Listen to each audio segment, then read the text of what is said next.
Hey there YouTubers, Jeff Perry with the Better Than Average YouTube channel. Tonight we're talking about part 4 of our series on how to do an above average fireworks show. In part 4 we're going to be talking about how to fuse up that fireworks show and a few tips to help you out.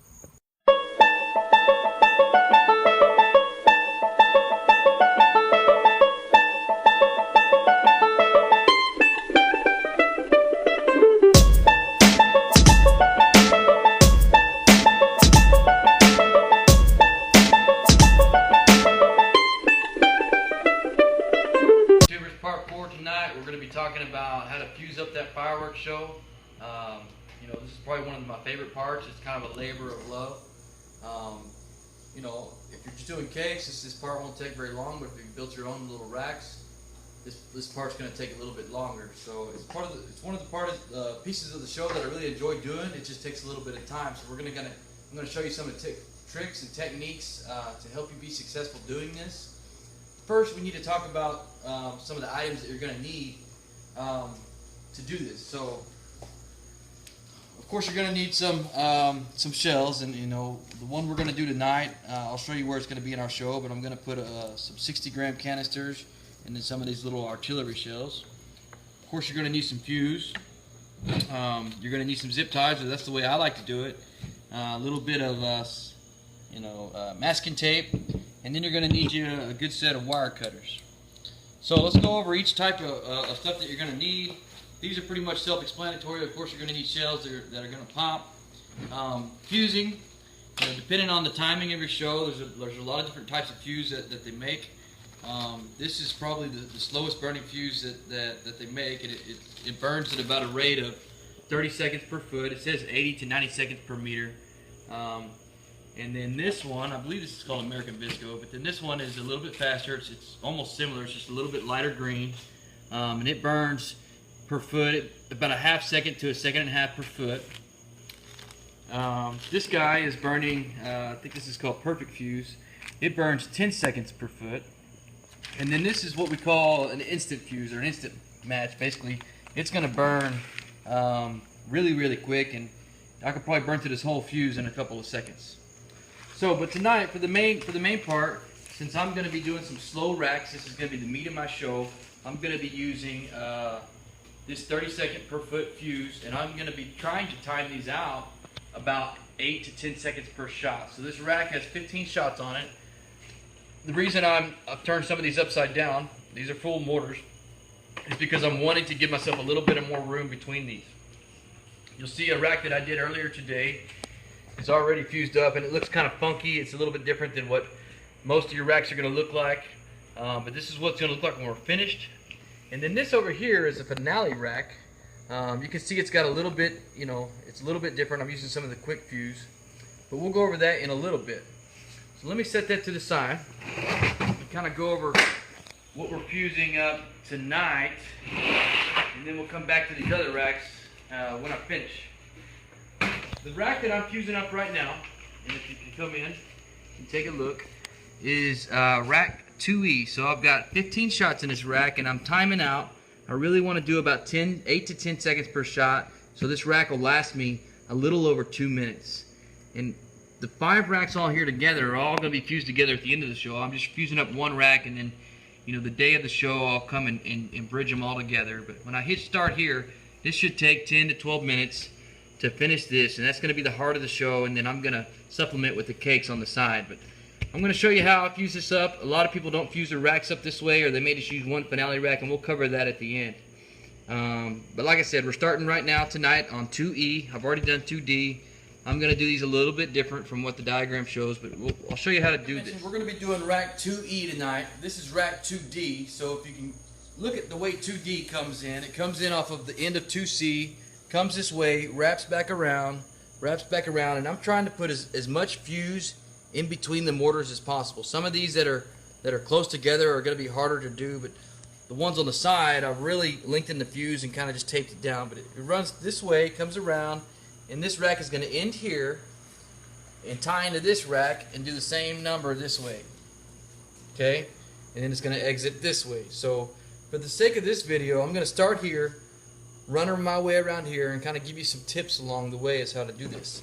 Since I am trying to time this out as 8-10 seconds per shot, I'm trying to put as much fuse in between these shots as possible. The problem with that is if my fuse is on top of each other and I got a bunch laying around and I got some more laying around here, it may be a chance to where my fuse jumps some of the mortars and this thing ends up going a lot quicker than I want to. So I got to be careful about how I use that. I'm going to tactically use some masking tape to kind of keep these away from each other, like you see in the one that's completed. Well, let's just dive right in and start how we're going to do the fusing and a few tricks of the trade. So I've got the 30-second fuse. Obviously that's the one I want to use just longer. I'm going to use the whole roll. This is 30 feet. I'm not going to cut it because I'm not going to have any waste. I'm going to try to limit my waste. But we know that it's going to kind of do this number, turn around and do this number.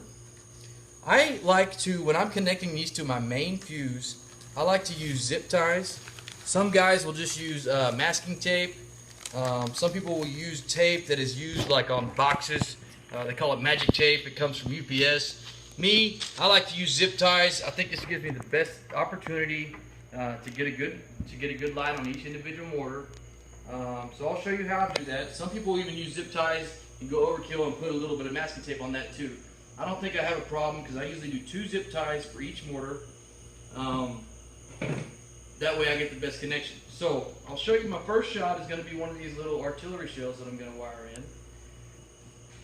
Then I'm going to take this fuse, and what you want to do, I know that my fire, actually I should start over here because the fire's coming from here. I know my fire is going to be coming this way off of the 2D rack in this way. So the fire is going to be going this way. Here's a fuse on one of my mortars, or one of my shells. Now it's a long fuse. So one of the things, if you get these nicer shells, they're going to have a little bit longer fuse. Trim it up. I usually kind of let it sit in there. I don't pull or tug on it. Give it about 1 inch and then cut it. You'll notice that I'm using wire cutters. Use a high quality wire cutter. You never want to use shears or scissors because you don't want to get that shearing effect. If you can see inside the fuse there is black powder. And if you have a shearing effect, you could create a spark on that. So the easiest way to do that is to shear it to where you're just clipping it. You're not actually shearing like a scissors would. That might create a spark. And you can see the black powder in there, and that's what makes a fuse work. The more black powder, the faster the fuse runs. This obviously has a little bit less black powder than, say, something like my instant fuse. That's going to go a lot quicker. Another key thing that you want to keep in mind is this thing goes off. If we're halfway through wiring it and that fuse gets, for some reason, ignites, you're going to be in a bind, especially if you're in your garage. I got a lot of things in here that are, flammable. If you're doing this inside of your house, you're probably even in a bigger bind. So one of the things I would recommend is being safe. Have something to take care of this. Probably one of the smartest options you're going to have is just to run for the hills. But if you got people in the house or kids in the house, or you don't want to do that, you can try to fight this thing before it gets going too hard. But I don't think we'll need that tonight. Hopefully not. But if you're using scissors, you're going to put yourself at more risk. So definitely use wire cutter. So I've already trimmed this out. It's about the length I want it to be. I know that my fire is starting on this direction and coming this way and doing this number. What I want to do is take my fuse. I'm going to give it a little bit extra because I'm going to tie it in to this guy. But I always want to point my fuse in the direction that the fire is coming. So that way I've got the best opportunity for light. I wouldn't want to have it start if the fire is coming this way, then it's kind of catching the backside of a fuse. I want to always have my fuse turned in the direction that the fire is coming. Okay? So I'm going to have it turned that way. I'm going to get a couple of zip ties. Always have it coming in the direction that the fire is coming this way. I got the black powder open there. Some people actually even take this and they'll clip it at a 45, something like this. Kind of give them a little more exposure to that black powder. I don't do that. I'm zip tying this thing with 2 zip ties. It's already kind of a hassle. It's a little bit above and beyond. I feel like with 2 zip ties, if this thing doesn't light, that it's not going to light no matter what. So I'm giving myself the best opportunity to make sure this thing lights. And I'm just going to take a zip tie and get it pretty close to the end of the fuse on the shell. Tie it in there like that. And then I'm going to take one more just for safety there. I'm going to tie that to the end of my shell. And that's it. That's pretty much, I got my first shell done. I'm going to go ahead and clip these off. You know, if I was doing the whole rack real quick, I might clip those off all at the end just to save time and not having to handle so many tools at once. But the next one I'm going to do is going to be this guy. So because I'm trying to time this out, I want to put as much fuse as possible. And you know, I'm not measuring this, but I'm trying to just put as much as I can without making this thing kind of, you know, the fuse lays over into this side of the rack. So the ones on the side, those are easy. I can even take a piece of tape and maybe lay that down there later if I want. But in this case, I'm just going to kind of do this for now. Maybe give it a little bit of a bend to just kind of keep it away. And then I'm going to take my next artillery shell, which has already got a pretty short fuse. And I'm going to do the same thing here. Pointing towards the fire. The fire's coming this way. Going to run a couple of small zip ties on there. You know, like I said earlier, some people do the zip ties and they'll actually take masking tape and do on the outside of that. You know, to me that's a little bit of overkill. What I'm using masking tape for is once I get these kind of set up, I'm just going to try to keep this fuse away from the other fuses in the rack like you see here. So obviously these are kind of in the way. I don't want this fuse to lay over close to this fuse where they touch each other, or this fuse getting close to that one, because it may skip these and hit that and start up. But I'll use, you know, tactically I'll use masking tape. You know, I'm just going to tape this down here, and it's not going to start a fire and burn up my little crate. You know, it's going to be on there just for a couple seconds, if that.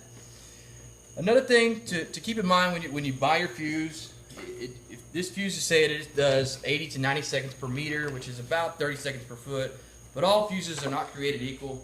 I may get this fuse and get two bags of it, and one of them does 80, 90 seconds per meter, and the next one may be, you know, 60 to 70 seconds per meter. So what I would recommend is actually doing a test on each piece of fuse that you get, each 30-foot section of fuse. Cut 12 inches of it, staple it to a board, and light it, and see how long it actually takes. Time it out. See if it's going to give you the time you want, unless, of course, you're doing a rack that's like a finale rack and you want it to go as quick as possible. So I'm going to go ahead and finish the rest of these real quick.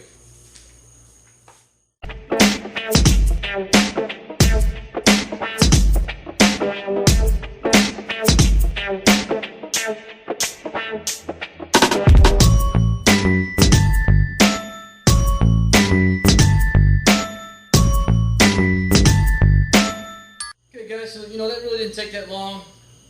Probably about 10-12 minutes to finish off this one rack. So you know, if you got a rhythm down, it really doesn't take that long. It's actually kind of fun to do, or maybe it's just relaxing. But this is your typical show, winding its way through. I'm going to have plenty of time between these shots. I kind of space as much space between them as I can without, you know, risking these fuses actually touching each other and jumping to less. So this is kind of one way to do it. I want to show you how I fused up my finale rack. So you can see I took a little bit of different approach. So this one is going to be lit from right here. And this one actually I'm going to have a cue on a remote firing system for this rack. And I want this rack, basically I want every one of these shots to go off in, you know, 2 to 3 seconds. So this is going to be pretty much everything's blowing up at the same time. I'm using that fast fuse, so this does from here to this point. It's one of the green fuses from here to here. That should light this whole thing in half a second to a second. Coming off of that, I have these laterals of the quick fuse, which is basically instant. So you can see that instantly within 2 to 3 seconds, this whole rack is going to be ready to go up. The last roll I didn't do. I kind of wanted to show you kind of my method when I'm doing a finale rack. And what I'll do is I'll cut my main line, my main feeder, and I like to use something a little bit slower than instant, just because to give it a little more time. I don't want everything to go off at boom, boom, boom all at once, so we're just blowing up on each other. But I do want this stuff to go off in 3 to 5 seconds for a big finale. But what I'll do is I'll measure this out to length, give me a little bit extra room to play with, and then I'll go and put my laterals on, the quick fuse laterals on there, and run them out the length and cut them, give them a little bit of room to spare. You can see I didn't do my last one, but what I'll do is I'll give myself plenty of room to spare, and just to make fusing up easier because this thing's all over the place, I'll go down here and just tape it temporarily, and then I can get in here and do each mortar, like I said, again, facing the way the fire is going to come. I'll fuse each one of these in, and when I get through at the end, I'll trim it like I did with this one.